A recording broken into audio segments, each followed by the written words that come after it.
Welcome back to Basement Movie Room. We're back, and this time we're reviewing Dune, the new one, not Lynch's Dune. Denis Villeneuve's Dune. So Dune... Might have to go back and watch. You haven't seen Yeah, it. I might have to watch Lynch. Yeah. I haven't seen it. Not a big Lynch fan. Yeah, not so much. Here and there. Dune stars Timothee Chalomet, Javier Bardem, Jason Momoa, Oscar Isaac, Josh Brolin, Zendaya, Bautista, Stellan Skarsgard. The cast goes on and on. It's a fantastic cast. So Dune follows the Atreides family, who has been assigned by the Emperor of the Galaxy, I guess, the Imperium, to take over the spice mining on the planet of Arrakis. Arrakis was previously ruled by the Harkonnen clan, or Duke Harkonnen, Baron Harkonnen, who is played by Stellan Skarsgard. I want to call him Stellar Skateboard because that's what How Did This Get Made calls him. So it's previously ruled by the Harkonnen clan, who has ruled it with an iron fist for 80 years, they say.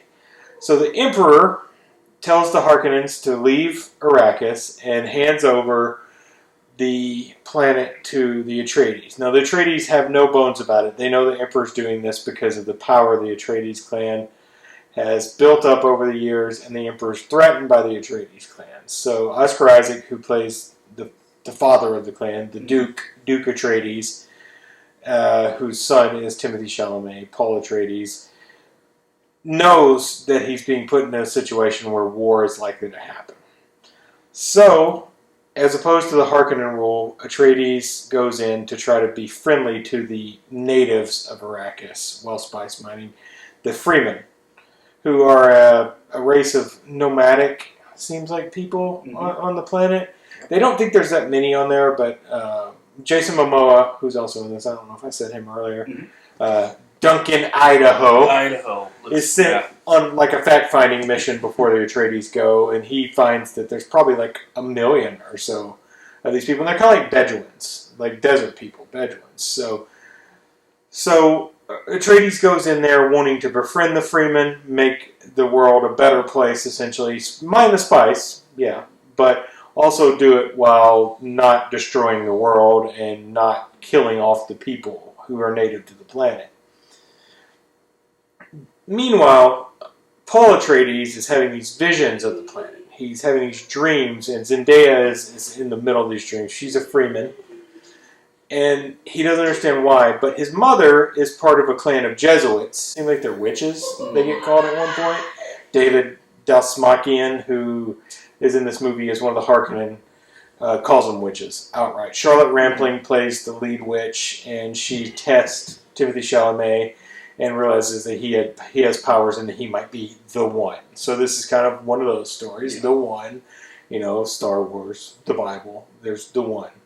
So the Atreides go to the planet and start taking over and realizing that the Harkonnens have left the planet in bad shape, they've sabotaged the whole operation, and that this is not a good situation they're in, but they got to make the best of it.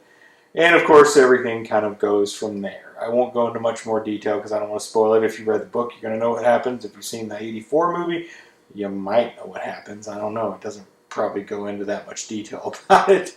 But this movie is certainly not the whole story of Dune. It cuts off at a certain point where it feels ultimately like a setup film. Yeah. It's certainly not the whole story. It ends at a point where there's... And in fact, the opening scene where it gives the title says Dune Part One. Part One, yeah.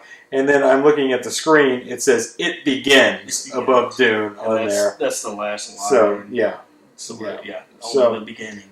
So it's only the beginning. Yeah, that's true. Zendaya says that to Paul Atreides. It's in the trailer. Yeah, it's in the trailer, so it's not a spoiler. So the movie certainly ends at a certain point where there's more coming. So all right. One huge setup movie. It is, and it works. And I made the comment to you. This felt exactly the same way when I came out of Fellowship of the Ring. Yep. It feels exactly very how much. I felt. So, It ends on the journey continuing. Yeah. Essentially, they're marching on for the journey to continue. So yeah, it certainly feels like that. mhm. And I think that's an apt comparison, and I think that's what it's trying to be. It's trying to be this generation's Lord of the Rings. I mean, Lord of the Rings is It worked. 20 years old Yeah. at this point. So, that's another generation back at this point. So, Mhm. Dune's trying to be the next generation Lord of the Rings, and I think it works in that regard. I think it's pretty good. Yeah, It's that pretty good. formula worked pretty good. As I said, the cast fantastic, Uh, just perfectly cast for everyone. You got Momoa there without his beard, which is kind of weird at times. Did really well in this movie. Yeah, Momoa's up and down, like we discussed. He was really great in this movie. I'm kind of iffy on Momoa at times, but yeah, this was perfect part for him. He doesn't pick great projects, is the problem with him. Yeah. So, Momoa's good.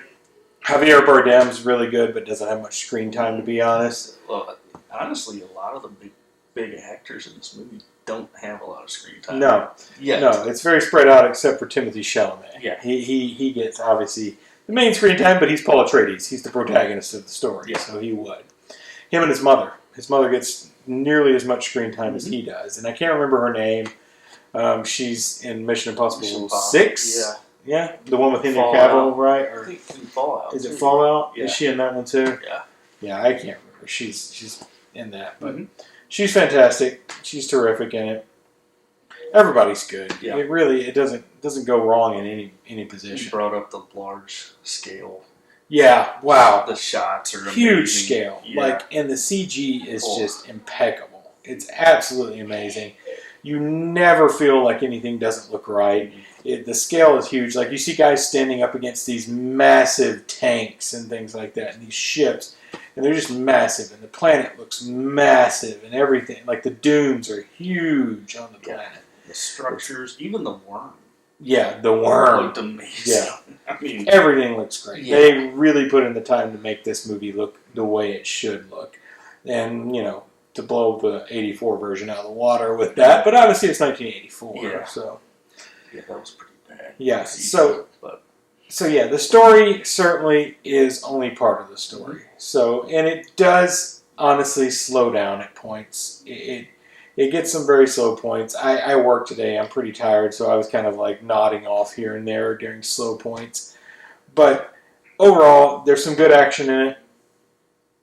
It's got some big high highs, and it's got some pretty low kind of quiet moments, and that's kind of where long drawn out quiet moments that were kind of on the slow side. Maybe could have been cut a little bit, but I'm not going to complain. Overall, it's very good. Yeah, they're building. Yeah, building the story. So all those slow moments might come into play. Oh, they're going to come into play. Then later installments, however many more there are. Yeah, I mean, every slow moment builds to something bigger. It's not like they're not there. They're just there to extend the time. They're certainly building to something bigger. They're not just there to extend the movie to 2.5 hours, which it is. They're certainly there for a reason. But they maybe do go on a little long at some points. But I think they fit with the storyline. I don't think they're just... I couldn't tell you what the climax is in Yeah. this movie. I mean, there's multiple There's climaxes. a couple, yeah. I mean, really, not one the that movie could have stands ended. out. Yeah, the movie could have ended at a number of points. Like when there's a big attack, it could have ended after that attack, but it kept going on for another 45 minutes. But I understand. I understand doing that because they don't want to make it into 8 movies. They want to make it into 2 or maybe 3 movies.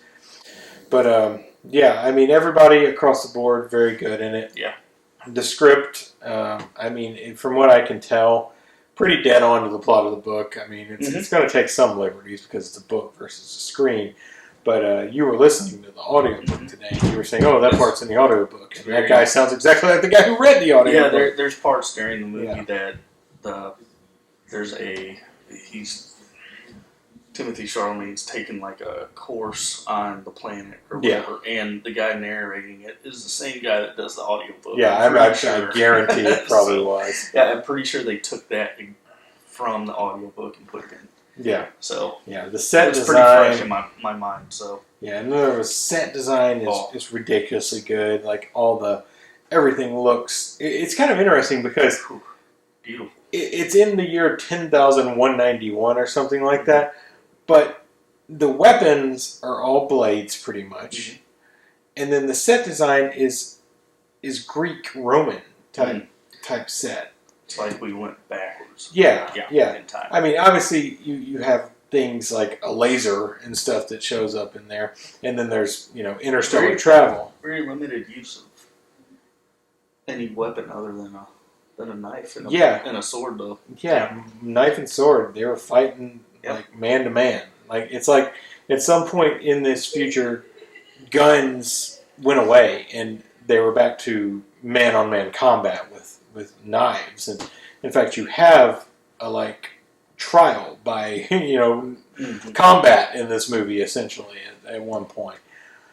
And Josh Brolin, his character in the movie, Gurney, is kind of like a mentor to Paul Atreides, somewhat. Duncan Idaho is his main mentor, but Gurney plays another mentor. It's like his trainer. Yeah, and you have a whole fight scene where they're training with knives. They're not training with any other combat weapon. They're training with knives and these shield systems that they have, which the shield systems are it's the slow blade. Yeah, but it doesn't stick to its story, though. Because when Momoa is fighting a bunch of guys, he's not slowing his blade down to kill those guys, and you can see the shields turning red. Right. And I guess maybe brute force can take the shields down too, possibly. I don't know. But the slow blade is supposed to penetrate, not the fast. Yeah, but Momoa and the other guys are fighting, and they're penetrating the armor, no problem, with just fast slices. So it doesn't really stick to its story right there. But it's a minor problem. It's a cool fight, so I'm okay with it. Oh, yeah. Yeah. So, score, I thought it was great. Yeah, I mean, it was good. It was pretty ominous. Nothing really stood out to me. To be honest, the 84 score destroys this one. Toto. In my opinion. Which I was telling you, that score reminded me a lot of. I'm pretty sure Gears of War took 84's Dune score and put it in their video game. It would kind of make sense. It would kind of make sense. I mean, it's a similar kind of similar plotting, I guess, because it's a group fighting for the planet. It's so close. I mean, might be a couple things off, but yeah. But this score, I'm a little underwhelmed by it. Oh, for Zimmer, being right? Zimmer, and I just I thought it was good. It was. Yeah, I thought it was good. And I don't know if it's my sound system or if it's the actual movie, but I had a little bit of a Tenet redo on this one with the sound mixing being a little off in places. I could not hear the voices very well in places because the score or the background noise was a little too high. Too much. And that could be my subwoofer, I'll be honest, because my subwoofer was booming through this movie. The sound is great in this movie.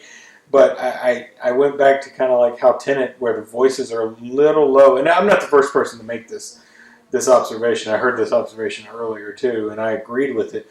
It's not always. Undo. Yeah. It's not, Aaron on Ball Move was saying this as well. Like, it's not always. It's like just certain parts where there's dialogue, there's just too much background noise that wasn't mixed. When they're in the tent. Yeah. I think that was a pretty good. There was a lot of background noise. I was having trouble understanding what they were saying at that point. But overall, I mean, well made. It's a Denis Villeneuve movie. I mean, he's done he's knocks it out of the park every Zimmer's time. booming score. Yeah. I mean, it is booming. It's booming. I like the vocal part of it. Oh, yeah. It's kind of like the Gladiator for sure type. But I mean, it was okay. It was good.